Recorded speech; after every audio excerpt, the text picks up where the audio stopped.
Selamat pagi Sobat ICC.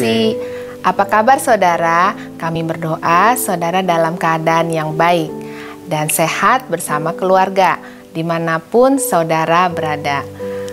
Judul sharing devotion pagi ini adalah kasih yang menyatukan. Mari kita berdoa. Bapa, terima kasih buat pagi hari ini. Terima kasih buat kasih-Mu. Sebentar hamba-Mu akan sharing, Tuhan, urapi bibir lidah hamba-Mu ini, biar setiap firman yang kami sampaikan menjadi berkat buat banyak orang, dan biar hanya nama-Mu lah yang dipermuliakan. Terima kasih Tuhan, amin.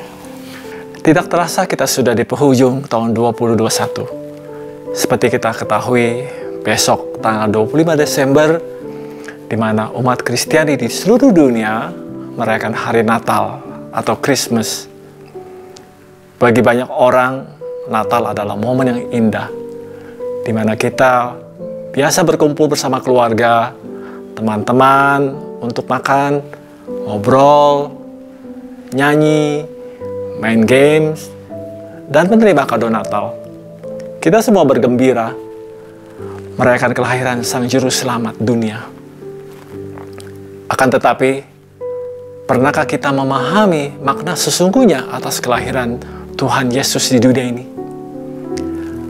Apakah hanya sekedar bergembira bersama, makan, minum, bersalaman, memberikan ucapan selamat hari Natal, tukar kado, atau memakai pakaian yang berwarna merah atau hijau? Mari kita baca dari Lukas 2 ayat 6 dan 7. Ketika mereka di situ, tibalah waktunya bagi Maria untuk bersalin. Dan ia melahirkan seorang anak laki-laki, anaknya yang sulung. Lalu dibungkusnya dengan lampin dan dibaringkannya di dalam palungan, karena tidak ada tempat bagi mereka di rumah penginapan. Dari ayat tersebut, kita lihat Tuhan Yesus lahir di dalam kesederhanaannya. Dia tidak lahir di rumah sakit yang besar atau di hotel yang mewah. Namun Yesus dilahirkan di sebuah kandang untuk keledai dan binatang lainnya. Dan Yesus pun dibaringkan di dalam palungan, yaitu tempat makan binatang-binatang. Tempat itu bukan tempat yang layak. Tidak ada orang yang mau tinggal di tempat yang seperti itu. Ada begitu banyak makna dari kelahiran Tuhan Yesus. Saat ini kita akan menyampaikan dua makna dari kelahiran Tuhan Yesus. Yang pertama adalah love atau kasih. Akibat Adam dan Hawa jatuh dalam dosa, seluruh umat manusia harus menghadapi kebinasaan kekal. Manusia jadi hidup dalam dosa dan melanggar perintah Allah. Oleh sebab itu, manusia butuh pengampunan dari Allah. Tanpa pengampunan, manusia tidak bisa terbebas dari hukuman kekal, karena kita tidak mampu menyelamatkan diri kita sendiri.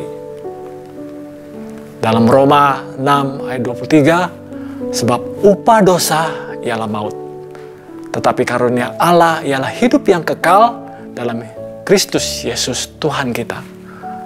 Kelahiran Tuhan Yesus adalah wujud nyata kasih Allah yang membawa pengampunan atas dosa dan pemberian anugerah keselamatan bagi orang-orang percaya kepadanya. Nah, kita pasti pernah mengalami rasa jatuh cinta, kan?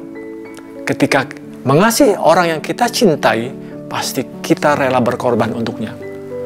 Saya teringat ketika pertama kali saya mendekati mantan pacar saya yang sekarang ada di sebelah saya ini. Banyak waktu yang saya habiskan untuk menjemput dia, menunggu dia pulang kuliah di depan apartemennya, rela pergi membeli makanan kesukaannya walau tempatnya sangat jauh, dan banyak lagi. Kita sebagai manusia rela memberikan yang terbaik bagi orang yang kita kasihi. Terlebih Bapa di surga yang telah memberikannya anaknya yang tunggal. Tuhan Yesus Kristus, supaya kita beroleh keselamatan. Dalam Yohanes 3 ayat 16, karena begitu besar kasih Allah akan dunia ini, sehingga Ia telah mengaruniakan anaknya yang tunggal, supaya setiap orang yang percaya kepadanya tidak binasa, melainkan beroleh hidup yang kekal. Tuhan datang untuk menyatakan kasih yang besar.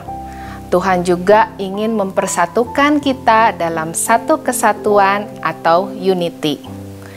Unity di dalam bahasa Indonesia memiliki arti kesatuan dan kesehatian.